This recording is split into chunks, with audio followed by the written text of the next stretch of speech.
Maybe I'm a selfish, narcissistic. Maybe it's me. I don't know, but I'm kind of struggling.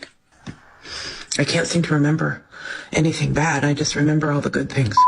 I held on to him and I bawled, and then he said to me, "So what you want me to do with this now? What you think me I gonna do with this?"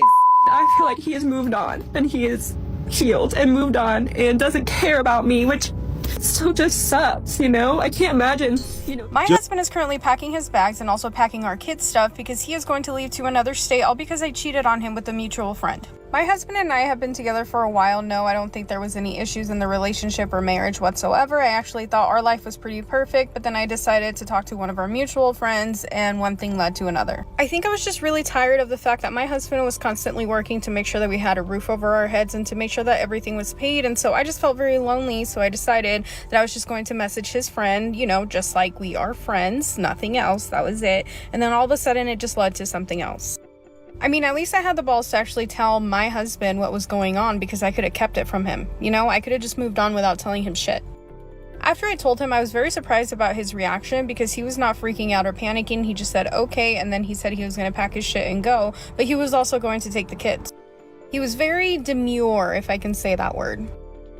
I just thought he was going to accept the fact that I was cheating on him and then we could just move on and, continue with our perfect lives. But no, he instead chose that he wants to actually leave with our kids, and now I'm panicking.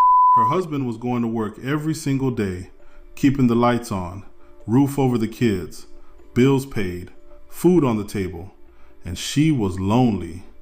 Ma'am, that is called a Tuesday. That is not a reason to sleep with his friend. That is a reason to buy a puzzle, download Duolingo, learn to crochet. There were several options available to her that did not involve his social circle. But let's talk about the confession, because she wants credit for it. And at least I had the balls to actually tell my husband what was going on because I could have kept it from him. She cheated, confessed, and called it courage. He packed the kids, said nothing, and disappeared permanently. She described that as demure. Ma'am, he wasn't demure. He was simply done. Here I am, on my new bed, my princess bed. It's amazing. I feel like a different person already. I feel like I can do whatever I want, and I'm not responsible for anybody anymore but me. I don't know, things aren't going that great. I just keep thinking about what it used to be like when things were good. And maybe all of this was my fault. Maybe I'm a selfish, narcissistic. Maybe it's me. I don't know, but I'm kind of struggling. All that fake, all that happy, oh, I'm doing so great. I think I was in shock. And now it's coming into reality, and I don't know. I know this is just a separation, and there are a lot of worse things in the world than this. I don't know what my life's gonna be like. I can't seem to remember anything bad. I just remember all the good things. She bought a new bed to celebrate her freedom, then had an existential crisis on it before finding the fitted sheet. The marriage felt unbearable until he became unavailable. I feel like I'm in mourning of the life I thought that I was going to have. And I'm kind of pissed at myself.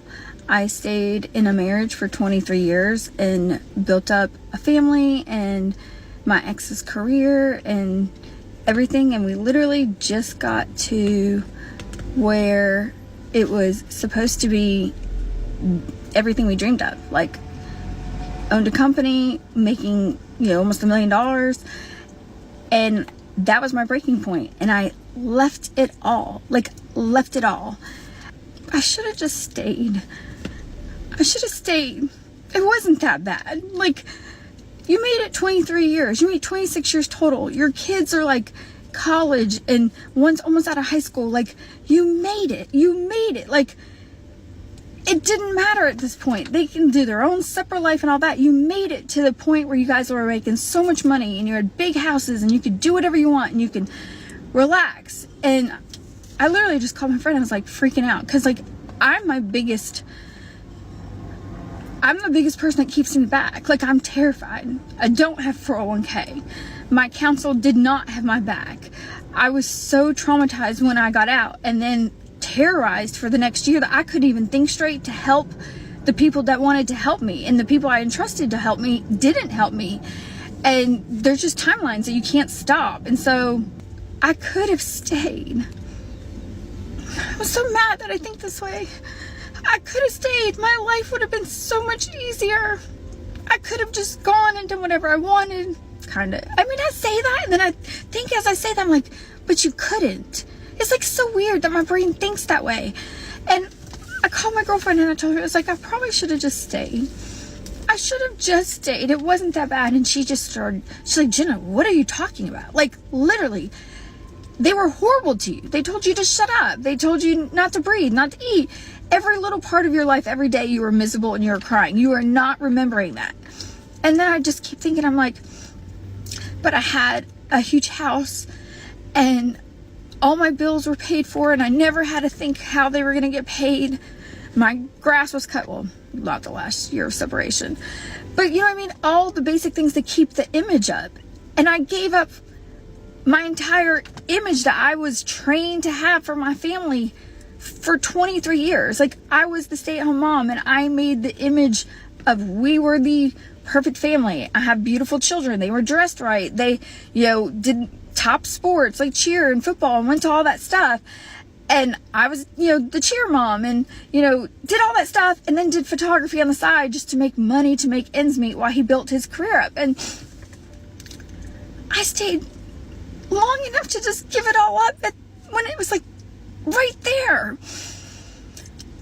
And I'm so mad at myself because I'm not this way. I don't think this way, but it's hard to know you gave away.